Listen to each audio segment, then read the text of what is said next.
I once believed Natalie was my forever person. Her smile lit up rooms, and when she said yes to my proposal, I thought I had won life's lottery. Wedding planning consumed our lives, venue tours, cake tastings, and endless conversations about our future together. Then came that night. I accidentally found her text messages. "He's just a temporary husband," she had joked to her friends. "After a year, I will take half and live the life I deserve." My heart shattered, but not my resolve. Hey everyone, where are you watching from today? Hit that like and subscribe button if you have ever had your trust betrayed. Trust me, you will want to see how this ends. The day I met Natalie changed my life forever, though not in the way I initially thought it would. I was 28, working as a software architect for a promising startup in San Francisco. The tech industry mixer downtown was supposed to be just another networking event. I almost did not go. "You need to get out there more, Cade." My business partner Jordan had insisted. All work and no play makes for a dull entrepreneur. So there I was nursing a craft beer in the corner when she walked in. Natalie commanded attention without trying. Glossy brown hair, intelligent eyes, and a confidence that made heads turn. When she approached me, I fumbled with my words. "Are you hiding from all the networking vultures too?" she asked with a conspiratorial smile. We talked for hours that night. Not the superficial small talk typical of these events, but real conversation about technologies that could change the world, books that had shaped our thinking, and places we dreamed of visiting. Her background in digital marketing complemented my technical expertise. By the time we exchanged numbers, I already felt a connection I had not experienced before. Our first official date was coffee at a small cafe near the Ferry Building. One coffee turned into three, as morning stretched into afternoon. We barely noticed the time passing. That led to dinner dates exploring hidden neighborhood restaurants throughout the city. Natalie shared my passion for hiking the trails of Marin County on weekends. We developed a tradition of watching documentaries together on rainy evenings, debating the points long after the credits rolled. "I have never met someone who challenges my thinking like you do," she told me one night, as we explored abandoned buildings in the industrial district. Her love for urban exploration matched mine, finding beauty in forgotten spaces where most people only saw decay. 6 months in, I believed I had found something genuine. Natalie seemed grounded despite her ambition in her marketing career. She talked about advancing to a director position within 2 years, and her plans impressed me. I admired her drive and the way she analyzed problems with clear logic. "You should meet my parents," I suggested during a weekend getaway to Half Moon Bay. "They are coming to visit from Portland next month." The meeting went well, mostly. My father took an immediate liking to Natalie, impressed by her knowledge of emerging markets. My mother was polite, but reserved. Later, when Natalie went to the restroom, Mom leaned over with concern in her eyes. "She seems lovely, Cade, but something feels." She paused, searching for the right words calculated. "Just be careful, sweetheart." I dismissed her concerns as the typical protectiveness of a mother. "You will warm up to her, Mom. She is special." After 10 months together, moving in seemed the natural next step. We found a downtown apartment with floor-to-ceiling windows and views of the bay. Merging our lives felt seamless. Her minimalist furniture complemented my tech-heavy setup. We painted the walls together, argued playfully over art choices, and compromised on kitchen appliances. Each night, falling asleep next to her felt right. While our relationship deepened, my career soared. The startup I had helped build secured another round of funding, pushing our valuation to $8 million. My equity stake meant financial security for the foreseeable future. I noticed Natalie showing increased interest in my business affairs around this time, asking thoughtful questions about our investment strategy and growth projections. "I am just proud of you," she explained when I mentioned her newfound interest. "Your business success is our success now." Our lifestyle began changing subtly. Natalie suggested upgrading our apartment to a luxury building with concierge service. Our weekend trips evolved from rustic cabins to boutique hotels. She convinced me to trade my practical sedan for a Tesla. "You have worked so hard, Cade. You deserve to enjoy the fruits of your labor," she would say. I saw these changes as natural progression, not warning signs. When our social circles merged, I noticed strange dynamics with her college friends. Madison, Tiffany, and Amanda exchanged knowing glances whenever we discussed our relationship milestones. I attributed this to inside jokes I was not yet privy to. Financial discussions became more frequent. Natalie asked casual questions about my investment portfolio, retirement accounts, and projected income from the company's eventual exit strategy. I took this as mature planning for our shared future. "Have you thought about how you want to structure your assets long-term?" she asked one evening. My friend Madison's husband set up some impressive trusts that protect their wealth. After a year and a half together, I was certain Natalie was the one. I planned a romantic weekend in Napa Valley, complete with private vineyard tours and a hot air balloon ride at sunrise. When I presented the 3-carat diamond ring during dinner at an exclusive restaurant overlooking the valley, her tears seemed genuine. "Yes, Cade. 1,000 times. Yes," she exclaimed, as nearby diners applauded our moment. That night, as she slept beside me, I felt complete. I had found my partner, my future, my forever person. I had absolutely no idea what was really happening beneath the surface. Life has a peculiar way of revealing truth often when you least expect it. My moment came on a rainy Tuesday afternoon, 3 months into our engagement. My laptop had been acting up, frequently crashing during important client meetings. With a deadline looming and my device in the repair shop, I asked Natalie if I could borrow hers for a few hours. She handed it over without hesitation, which in retrospect should have been my first clue. People with secrets are typically more guarded with their devices. "Password is the date we met and my birth month," she said, kissing my cheek before heading out for a lunch meeting with clients. I logged in immediately, focusing on completing my project. It was only when I finished and went to close the browser that I noticed several chat windows remained open in the background. I normally would have respected her privacy, but a glimpse of my own name caught my attention. It was a conversation between Natalie and her friend Amanda. Cade finally proposed. "The ring is even bigger than I expected." Amanda's response made my blood run cold. "Operation Software Millionaire. Right on schedule. How long before you cash out?" I sat there, fingers hovering over the keyboard, telling myself there must be some innocent explanation. But curiosity and dread pushed me to scroll up through their conversation history. "He thinks we are soulmates," Natalie had written 3 weeks earlier. "Men are so easy to manipulate when you study their patterns. Find their insecurities, become their dream girl, and the rest is simple." My hands trembled as I continued reading months of messages, revealing the calculated approach to our entire relationship. She had methodically documented my preferences, adjusted her behavior to match my ideal partner profile, and strategically pushed our relationship forward, according to a timeline she had established before we even met. Then I found the message that shattered everything.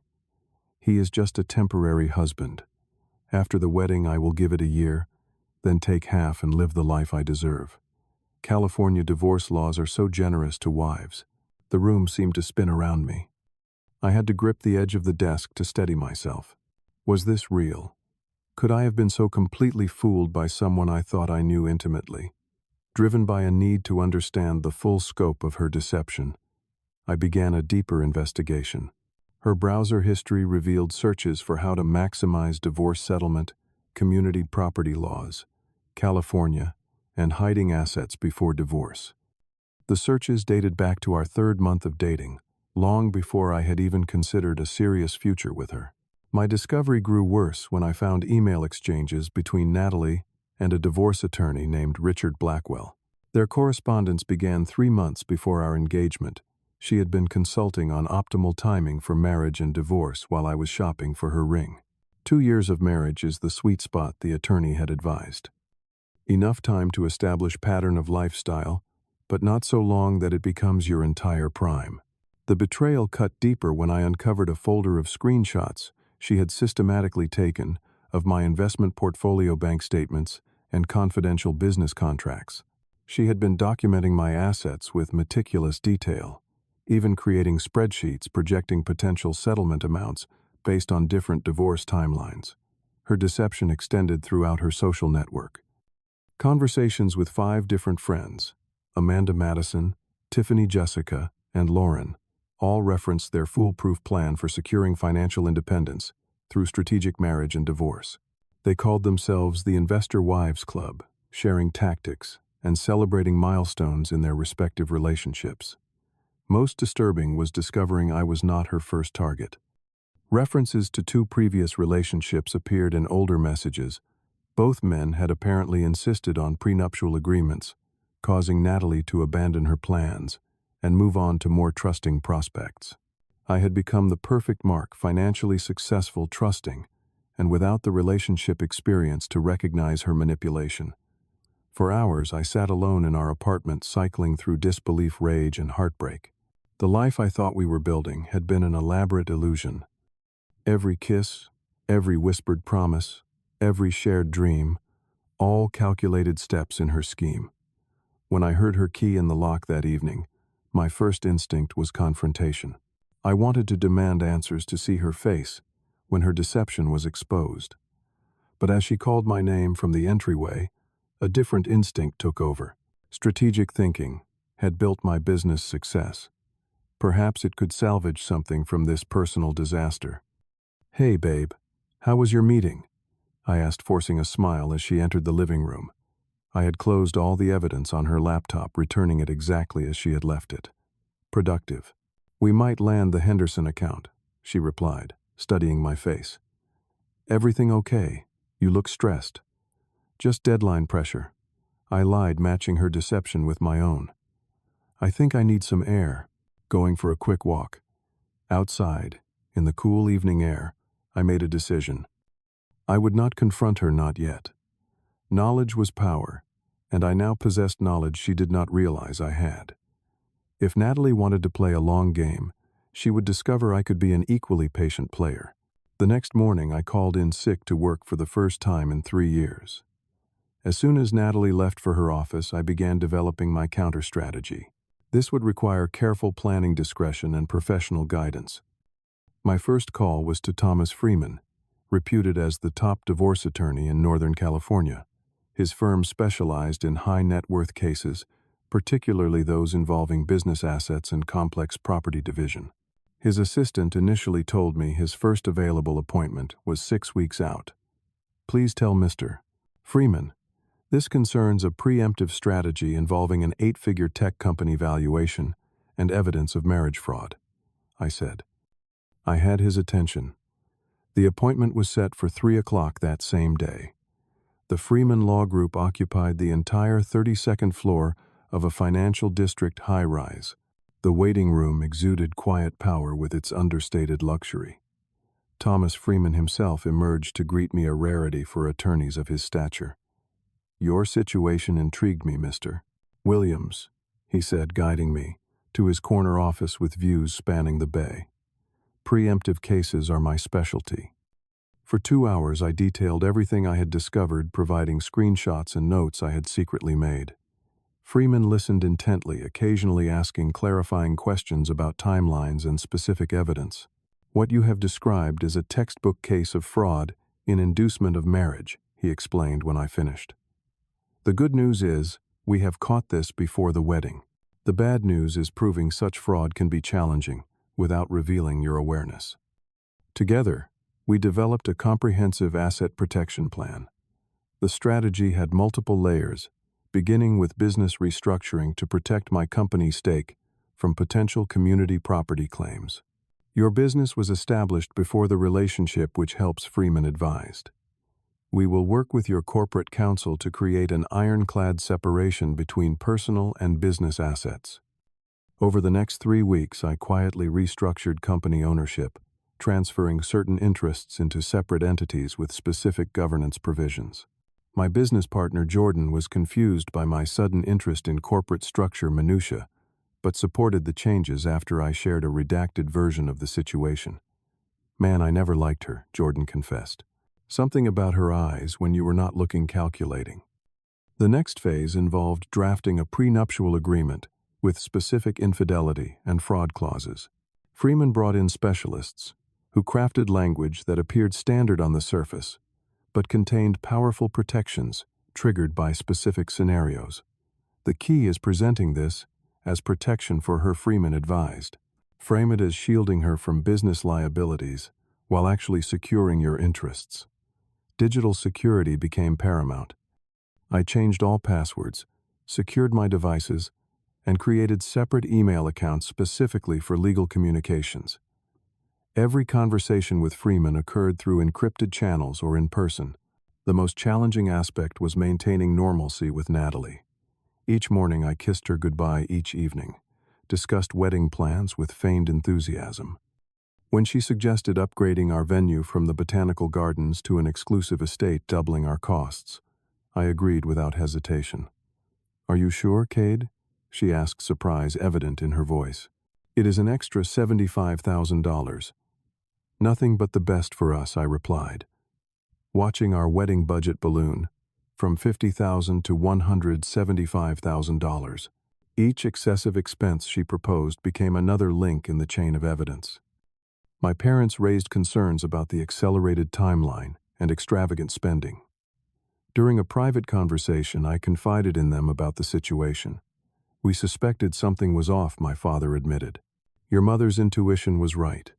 They helped establish an irrevocable family trust for certain inherited assets, placing them permanently beyond the reach of potential divorce claims.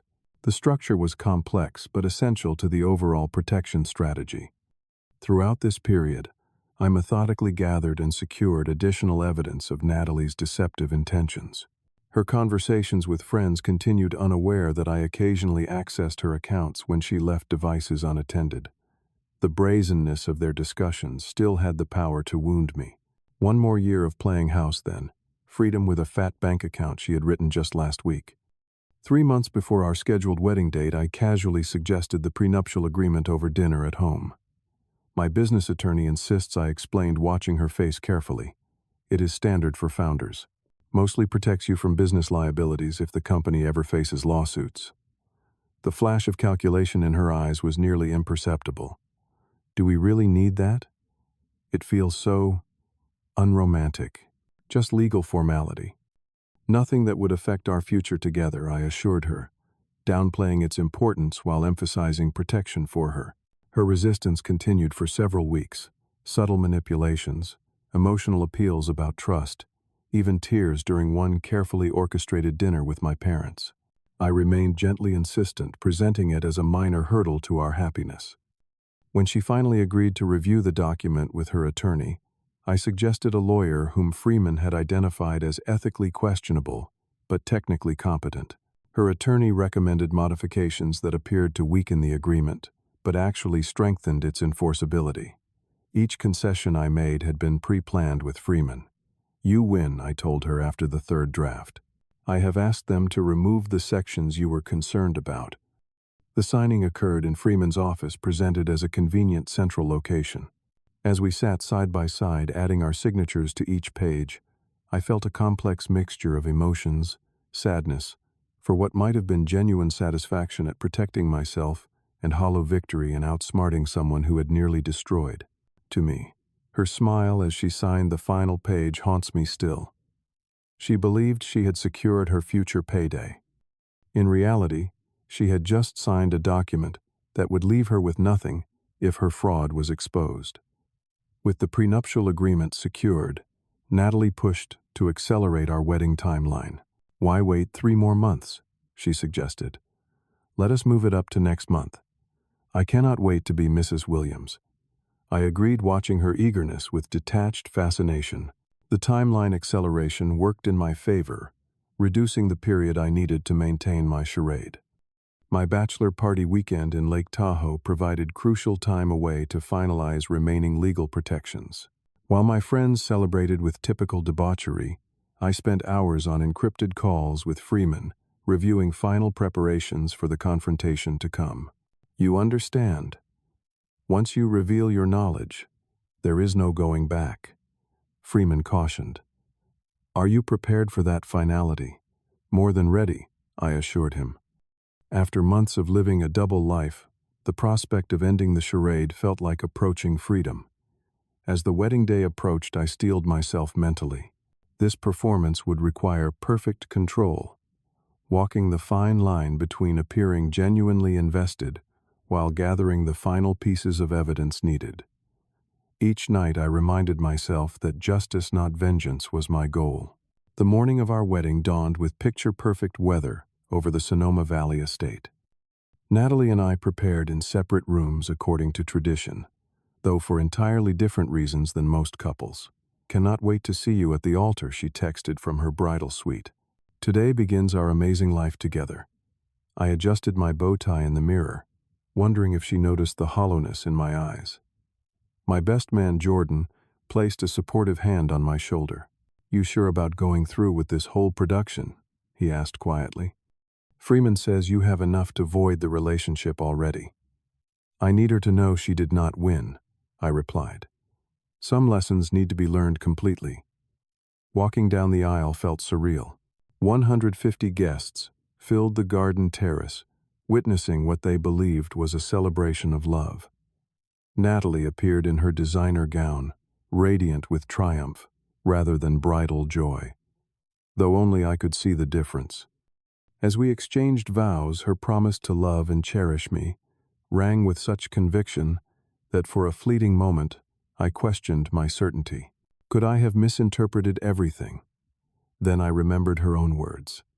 Men are so easy to manipulate when you study their patterns. I now pronounce you husband and wife, the officiant declared. The crowd erupted in applause as we sealed our marriage with a kiss that meant everything to observers and nothing to us both. The reception began with champagne and passed hors d'oeuvres on the estate lawn. Natalie worked the crowd, masterfully playing the role of devoted bride with Oscar-worthy skill. Her toast brought tears to many eyes. To Cade, who has given me everything I could ask for, and everything we will share in our future, she said, glass raised. The irony was not lost on me. Halfway through dinner, my friend Kevin discreetly showed me his phone screen. He had captured Natalie and Amanda in intense conversation in the garden, just as planned. Got the whole thing, he whispered. Audio is crystal clear. The recording would prove to be the final piece of evidence, explicit discussion of her timeline to divorce and expected settlement amount spoken on our wedding day itself. After the cake cutting, I led Natalie to a private room adjacent to the main reception hall, telling guests we needed a moment alone before the first dance. I have a wedding gift for you, I said, once the door closed behind us. You have already given me so much, she replied, fingers tracing my lapel in the affectionate gesture she had practiced to perfection. I know everything, Natalie. I have seen the messages, the emails, the searches. My voice remained calm, almost conversational. Her expression flickered between confusion and alarm before settling on innocent bewilderment. What are you talking about, babe? Are you feeling okay? He is just a temporary husband. After a year, I will take half and live the life I deserve. I quoted her exact words from the text I had discovered months ago. Her denial was immediate and vehement. You are not making any sense. Is this some kind of joke? Tears formed perfectly on cue, a performance she had likely rehearsed. I removed my phone from my pocket, opening the folder containing copies of her messages, emails with her divorce attorney, and search history. Would you like to read them aloud, or should I? As she scrolled through the evidence, her transformation was remarkable. The loving bride persona evaporated, replaced by cold calculation. These could be faked. You cannot prove anything. Actually, I can. The prenup you signed has specific fraud provisions. Section 24 specifically addresses marriage entered into under false pretenses. I watched understanding dawn in her eyes. Your own words, documented over months, constitute admission of intent. So what now? She asked, voice hardening. You publicly humiliate me, is that it? The prenup you thought protected your interests actually contains ironclad fraud clauses. If you file for divorce within 5 years, you not only get nothing, but are liable for my legal fees and potential damages. I maintained eye contact as her world collapsed. Additionally, the agreement you signed includes language about assumption of debt, those extravagant wedding expenses you insisted upon. Legally, they are 100% your responsibility. Her composure shattered completely. "You manipulative bastard," she hissed, tears of rage, replacing the fabricated emotion from moments before. "I learned from the best," I replied quietly. Natalie stormed back to the reception, creating exactly the scene I had anticipated. In front of all our guests, she accused me of tricking her, manipulating her, and entrapping her in the marriage. "He set me up," she shouted, mascara streaming down her cheeks. My best man stepped forward on cue, distributing sealed envelopes to her closest friends, Amanda, Madison, Tiffany, Jessica, and Lauren, each containing copies of their own incriminating messages about the scheme. The horror on their faces as they realized their private conversations were exposed brought no satisfaction, only confirmation that justice was being served. One by one, they left the reception, dreams of their own future scams, dissolving with each step. I spent my wedding night alone in the honeymoon suite, feeling both vindicated and profoundly saddened. The victory was necessary but hollow. No one truly wins when human connection is reduced to tactical advantage. The next morning, I filed for annulment based on fraud. With the mountain of evidence Freeman had helped compile, the court process moved swiftly. Natalie attempted no defense, likely advised by her attorney that fighting would only expose her further. The following months brought necessary healing. Therapy helped me process the betrayal and rebuild my capacity for trust. I focused energy on business growth, finding purpose in creating something genuine and valuable. My friends proved invaluable during this period. Unlike the calculated social circle Natalie had cultivated, these relationships were built on authentic connection and mutual support. "You will find someone real," Jordan insisted during a hiking trip 6 months later. "Someone who wants you, not what you can provide." Gradually, I learned to balance openness with proper boundaries. The experience, while painful, taught invaluable lessons about self-worth and recognizing authentic love versus performance. Today, 2 years later, I run a successful company, maintain honest relationships, and have regained my belief in genuine human connection. Natalie occasionally appears in social media posts, having moved to another city and apparently targeting another entrepreneur. I considered warning him, but realized some lessons must be learned firsthand. The most important understanding I gained was that while trust makes us vulnerable, the alternative, living in perpetual suspicion, is no life at all. I choose to remain open to authentic connection, but with eyes wide open to reality. Have you ever had someone betray your trust in a relationship? How did you handle it? I would love to hear your stories in the comments below. If this resonated with you, please hit that like button and subscribe to hear more stories about overcoming life's challenges. And if you know someone who might be in a similar situation, share this video. It might just help them see warning signs I missed. Thank you all for listening. And remember, sometimes the most powerful thing we can do is refuse to be a victim of someone else's story.